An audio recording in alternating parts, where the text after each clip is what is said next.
Bismillahirrahmanirrahim. Assalamualaikum warahmatullahi wabarakatuh. Alhamdulillahirabbil alamin. Wassalatu wassalamu ala asrofil anbiya'i wal mursalin wa ala alihi ajmain. Amma ba'd. Pertama-tama, marilah kita panjatkan puja dan puji atas kehadirat Allah Subhanahu wa taala, karena berkat rahmat dan hidayahnya kita dapat mendengarkan seksama materi yang akan kami jelaskan. Kedua kalinya, salawat serta salam tak lupa kita haturkan kepada junjungan kita, Nabi besar Muhammad SAW, yang mana beliau telah membawa kita dari zaman kegelapan menuju zaman yang terang benderang, yakni ad-dinul Islam. Saya akan mewakili kelompok 7 untuk mempresentasikan hasil kerja kelompok kami.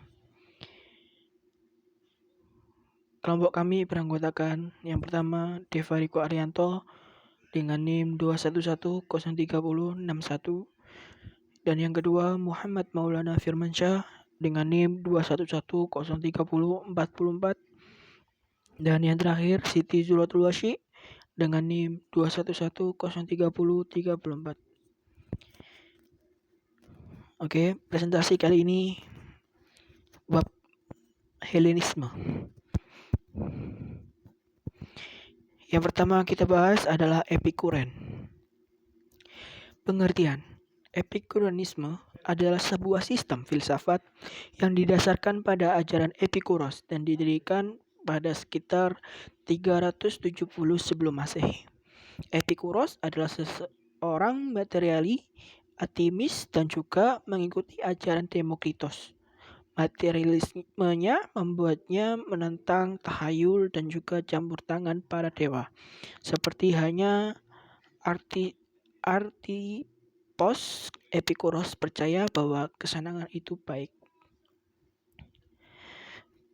Nah, berikut ini adalah tokohnya, Epikuros. Beliau lahir 341 sebelum Masehi di Samos, Athena, dan beliau menutup usia pada usia 72 tahun di tahun 2270 sebelum Masehi.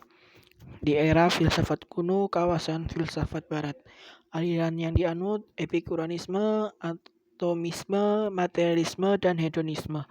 Gagasan penting Aponia, Atasarisia, dan mempengaruhi Hermarchus, Lucretius, John Locke, Thomas J. Karl Marx, David H. Nah, yang kedua ini adalah Neoplatonisme. Neoplatonisme adalah kata yang berasal dari kata neo yang berarti baru, Plato yang merujuk pada seseorang filsuf yang mencetuskan konsep realitas idea dalam teori filsafatnya. Dan isme memiliki arti faham. Jadi jika dirangkai memiliki pengertian ide-ide baru yang muncul dari ide-ide filsafat yang telah dimunculkan oleh Plato. Seperti itu. Nah, berikut ini adalah tokohnya yang bernama Plotinos. Beliau lahir di tahun 204 Masehi di Lycopolis, Mesir, dan meninggal di tahun 270 Masehi di Miturnae, Campania, Italia, di era filsafat kuno. Neoplatonisme merupakan rangkaian terakhir dari fase Helenisme Romawi, yaitu suatu fase pengulangan ajaran Yunani yang lama. Jadi aliran ini masih berkisar pada filsafat Yunani. Yang kedua adalah Neoplatonisme dalam pemikiran Islam.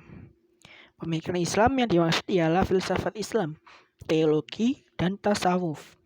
Untuk keilmuan lain, semisal ilmu fikih, Neoplatonisme kurang mendapat tempat. Alasannya adalah karena logika. Ilmu fikih bersifat hitam putih, benar salah. Sedangkan Neoplatonisme cenderung tasdik adanya prinsip tengah-tengah.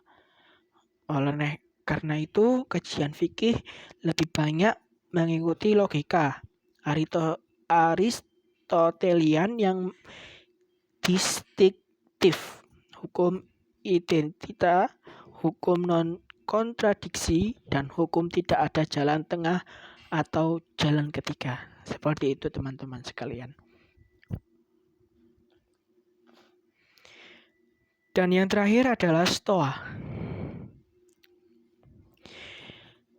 Stoikisme, juga disebut Stoa, adalah nama sebuah aliran atau mazhab filsafat Yunani kuno yang didirikan di kota Athena. Ya, di kota Athena, Yunani, oleh Zeno dari Citium pada awal abad ke-3 sebelum Masehi. Ada pula yang mencatat Stoikisme baru resmi pada tahun 108 sebelum Masehi setelah Zeno.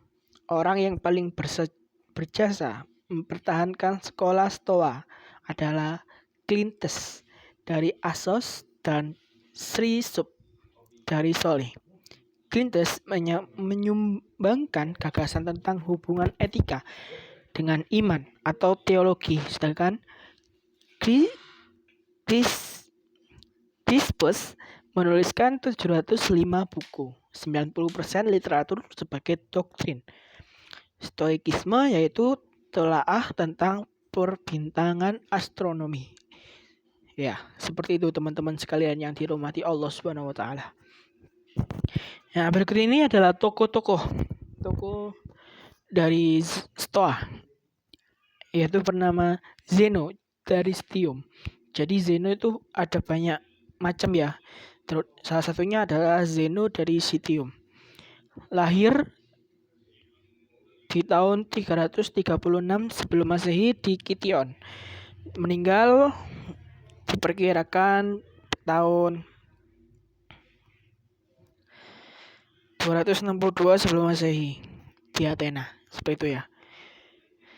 Di era filsafat kuno, terpengaruh oleh Plato, Socrates, Herakleitos, Crates dari Tifai. Zeno Citium adalah filsuf Yunani dari Citium. Jadi Zeno ini adalah filsafat dari Yunani atau filsuf Yunani dari Citium, Siprus. Zeno lahir pada tahun 334. Nah, berarti maaf teman-teman, tulisannya salah ini di atas. Zeno adalah pendiri aliran atau mazhab filsafat Stoa. Zeno datang dari Citium ke Athena pada tahun 312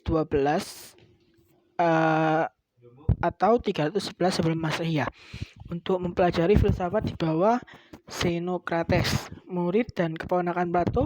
Para pengikut ajaran Zeno disebut Zenonians atau Zenonians. Ya, mungkin itu saja teman-teman sekalian.